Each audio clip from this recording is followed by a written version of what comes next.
एक छोटे से गांव में राधा नाम की एक गरीब लड़की रहती थी। वह हर सुबह अपनी माँ के साथ सब्जियां बेचने शहर जाया करती थी।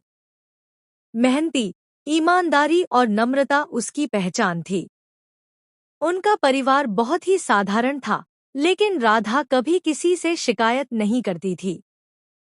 एक दिन राधा बाजार में अकेली सब्जियां बेच रही थी। तभी एक अमीर आदमी, जिसका नाम रमेश था, उसके पास आया। वह बहुत घमंडी और लालची था। उसने सब्जियां ली और जाने लगा। राधा ने विनम्रता से कहा, भैया, पैसे देना भूल गए। रमेश मुस्कुराया और बोला, तू क्या करेगी?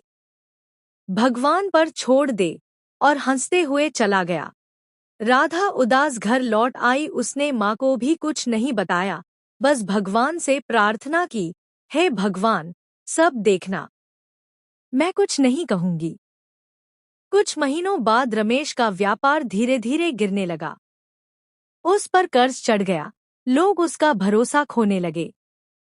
एक दिन रमेश सड़क पर गिर पड़ा। उसे चक्कर आ रहे थे और कोई उसकी मदद नहीं कर रहा था। उसी समय राधा वहां से गुजर रही थी। उसने रमेश को देखा और बिना कुछ सोचे उसकी मदद की। उसे पानी पिलाया, ऑटो बुलवाया और अस्पताल पहुंचाया। कुछ देर बाद रमेश को होश आया तो उसने राधा को देखा और हैरान रह गया।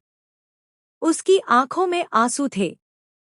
उसने कहा, तुम वही लड़की हो ना जिससे मैंने सब्जी खरीदी थी और पैसे भी नहीं दिए थे?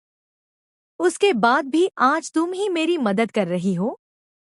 राधा मुस्कुरा कर बोली, भैया, मैंने तो उस दिन ही सब भगवान पर छोड़ दिया था। मुझे यकीन था कि भगवान सब देखता है। रमेश की आंखें भर आईं। वह राधा से माफी मांगता रहा।